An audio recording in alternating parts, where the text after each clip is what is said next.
Hey guys, it's Luca. Today I wanted to go over basically my process for training Magic. So where I am right now is every day I will play 3 matches of Magic Online in a standard league, and then I will review my matches. I'll go over the replays of every game, and I'll write down notes in my notebook. Basically, with 2 goals in mind. One is to list all the mistakes I find in my play, and the second is to try to understand what kinds of mistakes I'm making. Are there any patterns? Why am I making these mistakes? How can they be fixed? So one is kind of listing the mistakes, and the second is what I would call categorizing the mistakes. So let's get to this match that I just played against Blue-White. I'm playing Teamer Aetherworks, so I'm going to go through these pretty quickly and kind of just go through the process that I would go through and talk about that. So go to game 1.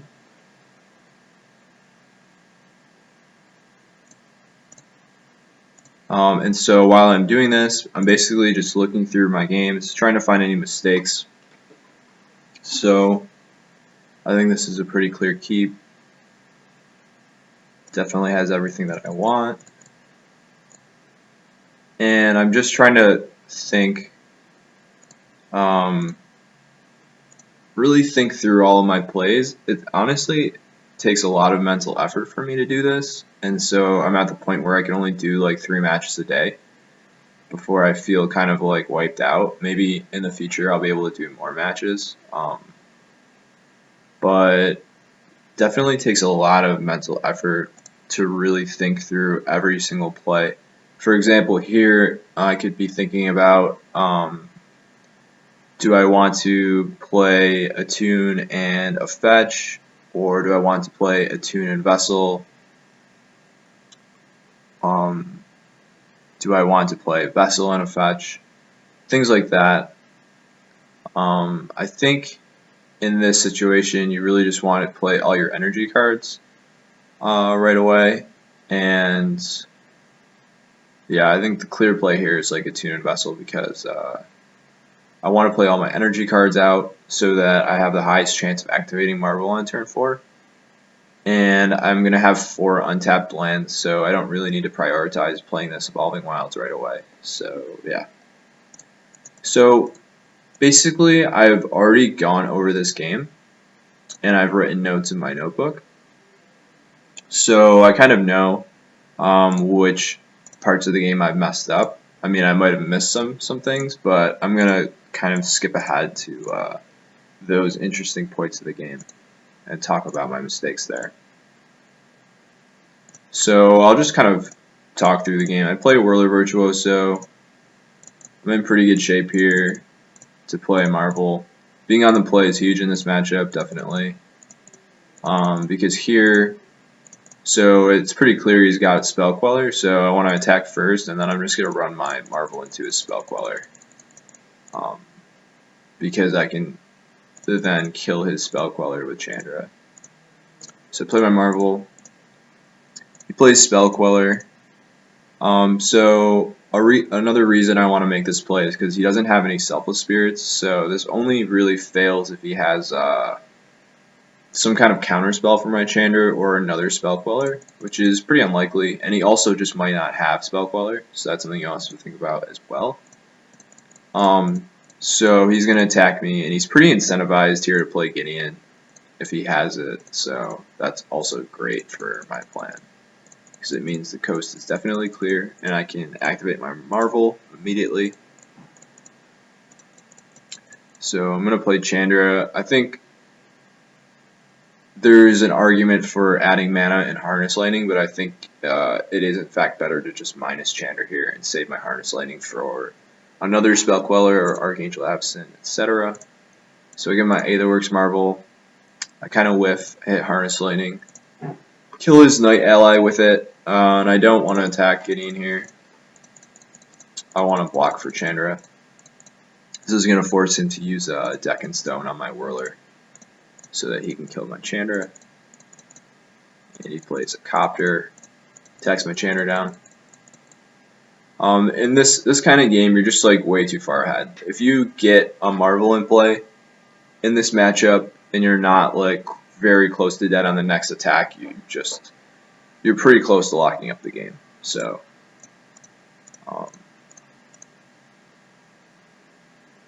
so this game is not particularly close at this point, but for the sake of going over your own errors, that's not really important. You still want to play as perfectly as you can, even when you're ahead. So here, I think this is kind of an interesting decision. I cracked the Vessel, and basically all these cards are reasonable choices. Botanical Sanctum gives me another land. Woodweavers gives me lots of energy and life. Ishkana would be fantastic here. But then Emrakul, I'm basically, if I take Emrakul, I will have 7 card types in my graveyard, so I'm only 1 land away. So I think in this kind of situation, Ishkana is great, but if he has a counter spell for it, that could be like one of the few ways I lose this game. So I'm just going to grab the Emrakul here. And grab another land so that I have my 6 lands for Emrakul next turn. Activate my Marvel and kind of whiff again. Get a Serpent. My opponent minus Gideon, played another Gideon, and attacks me for 4.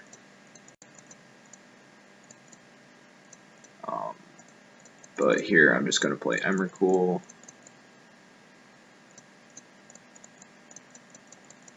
I don't want to attack Gideon because I don't think it's going to be relevant this game.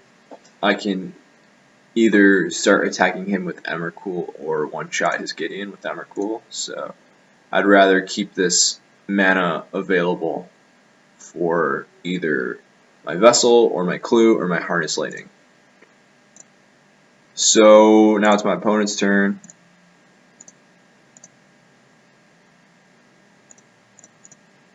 Oh, I'm controlling his turn, sorry. So I'm controlling his turn. I think the play here is pretty clear. I just want to suicide his Smuggler's Copter and discard his Archangel with Smuggler's Copter. So that's what I do here. And I leave him with just 3 lands and a Gideon and an ally token. So I'm in pretty amazing shape here. So he makes a token, plays Thalia. So I know he has no answer to my Emrakul. So right here, I think going over my notes, this was the one mistake of the game, basically. Right now, it's the end of his turn, and I basically have a choice. Do I want to Harness Lightning something? Do I want to Vessel, or do I want to crack a Clue? And again, this is not a particularly important play, right? But that's not really the goal of what I'm doing here. I'm really trying to iron out everything that I can find in my own play. So even if it's kind of I imagine the difference between the right play and the wrong play here is probably like a 95% chance to win and a 94% chance to win. But that's not really what I'm concerned with. So I really have to think here while I'm reviewing my game. I have to think about, okay, what's the right play? That's kind of step 1. So let's do that first. So what's the right play here? I think when you're ahead, you really want to think about, how do I lose, right? So I think that's a good question to ask here. How do I lose this game? I think in order for me to lose this game, he needs to draw an answer to Emrakul next turn. So if I'm losing this game, he's going to be drawing a Stasis Snare next turn. Maybe Reflector Mage, Deck and Stone could work. Basically some way to answer Emrakul, and then he's got to kill me very quickly before I get another Emrakul or just get more stuff going on with this Aetherworks Marvel. So that being said, I think the way I lose this game is going to be like him having an answer to Emrakul and then him tempoing me out with Gideon and these creatures before I can kind of get back into the game with my Aetherworks Marble and all this card advantage that I have. So that being said, I think I need to be more worried about tempo rather than card advantage. And I think right now, what I was thinking about in the game is like, okay, I don't want to spend this energy at the end of his turn, because if I do something now, I have to use up an energy with the servant. Whereas if I wait till my turn, I then don't have to use up the energy, but I'm basically missing out on 2 mana. So I think the trade-off here is like, would I rather have 2 mana or would I rather have an energy? And I think clearly by going through this scenario in which I lose, that I should be more concerned with mana than energy. I should be more concerned with tempo rather than card advantage. So I think the correct play here would be to, at end of turn, Harness Lightning his Thalia.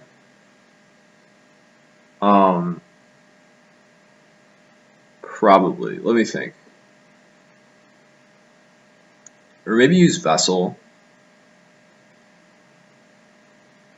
I think the only way I'm losing is probably if he gets to attack me with Thalia. So I think Harness Lightning on Thalia is probably like the best play here that I want to do. The only problem with that is it's going to put me down to 2 energy, and then I only have like 2 more guaranteed energy, so I can't guarantee a Marvel's activation.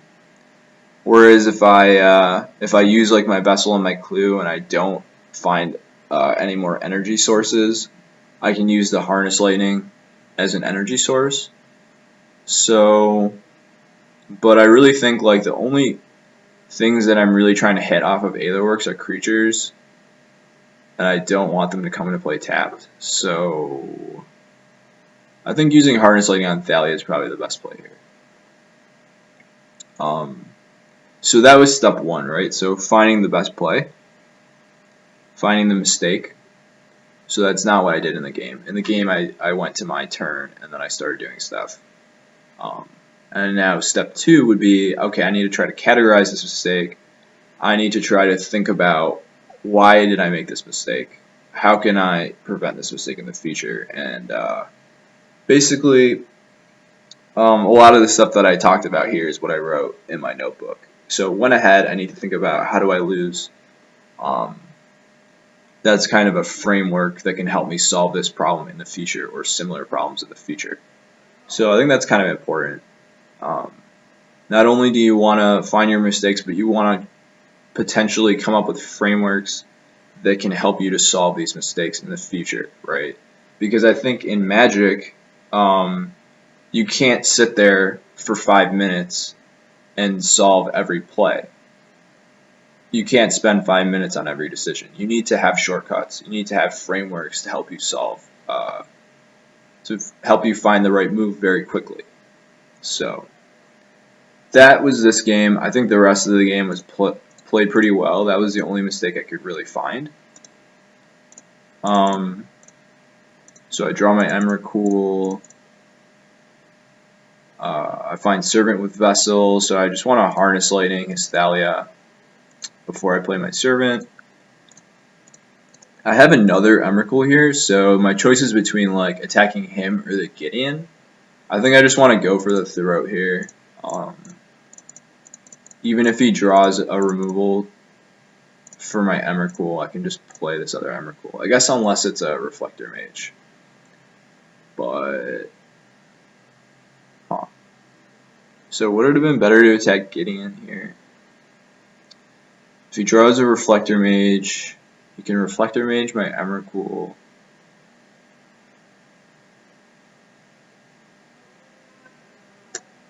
So actually, I think I've just spotted another mistake. I think I should have activated my Aetherworks first. Hey, that's not totally true. So sometimes when I have Emrakul in play, I don't want to activate my Aetherworks until after I attack in case I hit another Emrakul, because then I'm kind of missing out on 13 damage. Let's see. So if he draws a Reflector Mage and bounces my Emrakul, then he can attack me for 11. but with this, I can double block one of the knight allies, so then I'll lose 9 life. So I would lose 9 life, and he would be left with an ally, a Gideon, and a Reflector Mage. So I think what I should have done here is I should have just activated my Marvel before choosing what to attack. In case I completely whiff on this Aetherworks, maybe then I don't want to. Maybe if I completely whiff on Aetherworks, I want to just attack his Gideon and just be really careful in case he draws a Reflector Mage. So, okay, so I spotted another mistake, so let's go to step 2.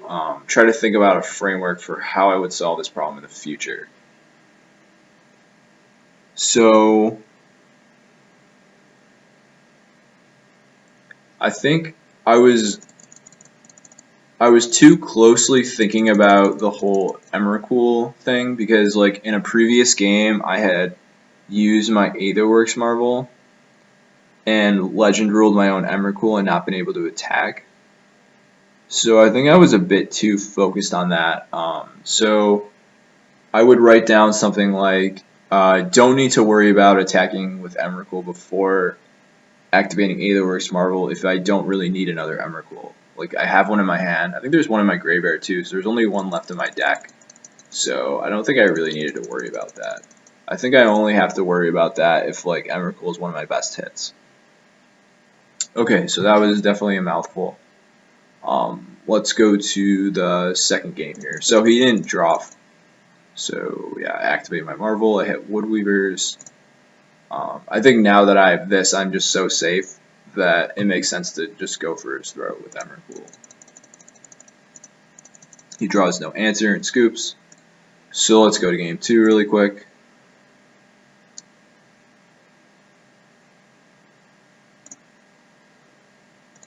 So my note here is that I should have mulliganed. So this is the hand that I kept. I think, so this is basically, you can think of it as like a 5-land hand with Servant and Ishkanah. Ishkanah doesn't do anything without Delirium. I mean, it kind of does, but it's really not good enough if you're just playing it without Delirium. Servant also really doesn't do anything. Unless you're like ramping into something. So if I had like a Tireless Tracker, if I had Chandra, those are boarded out. But if I had an Aetherworks Marvel, something that ramping to would be good. So honestly, I think I should have mulliganed this hand.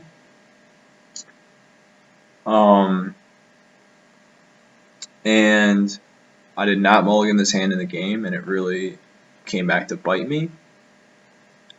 So trying to come up with a framework for this, I think, so what I wrote down is too many lands and no Marvel, so I think I should really mulligan any hand that has too many lands and no Marvel, and no interaction too. So in this matchup I side in Tears of Valakut, I side in Natural State, I have Harness Lightning, so I have a lot of ways to interact with the blue-white deck, but none of them in my hand, right? So I think by keeping a hand like this, I'm really setting myself up for failure.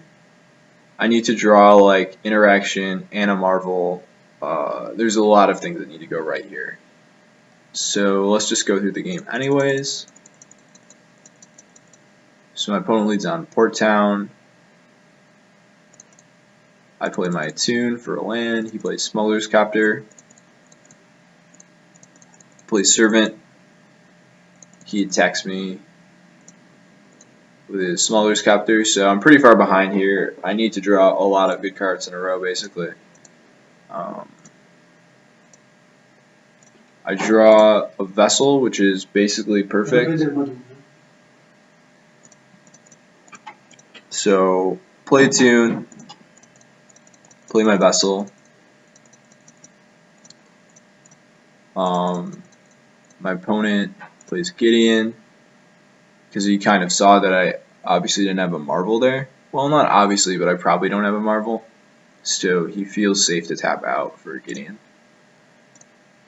And I'm just taking a beating here, in a lot of trouble. Going to activate my vessel. My choices are like Tireless Tracker and Marvel. I think Marvel's like the clear choice here. Maybe not that clear now that I'm thinking about it. So in this game he did cast Ceremonious Rejection on my Marvel. So had I chosen the Tireless Tracker, you would not have been able to counter it, assuming he just has a bunch of Ceremonious Rejections. But I think I'm so behind here. Like when your opponent plays an early Gideon, you really need a Marvel to come back. You're just way too far behind, and you need to kill the Gideon somehow. And usually that involves like finding an Eldrazi or getting a bunch of Vishkanas or something. So here I have the choice between playing a Marvel and an Ishkana. I think Marvel's just not going to save me here. I'm so far behind. I need to play this Ishkana and then try to Marvel next turn, especially since I only had 5 energy. So I play my Ishkana. He plays Thalia and attacks, and I chump. And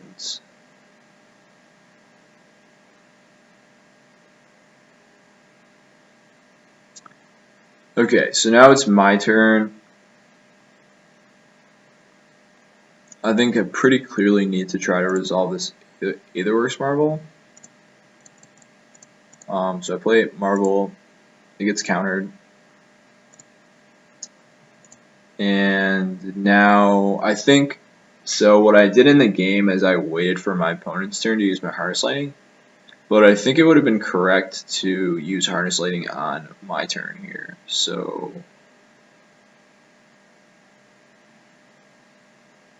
but I could probably attack first. So I think if you're in this kind of situation, you just need to kill this Gideon. If this Gideon is not dying, you're not going to win the game. So I want to attack it with Ishkana. Basically the only creature that can get through.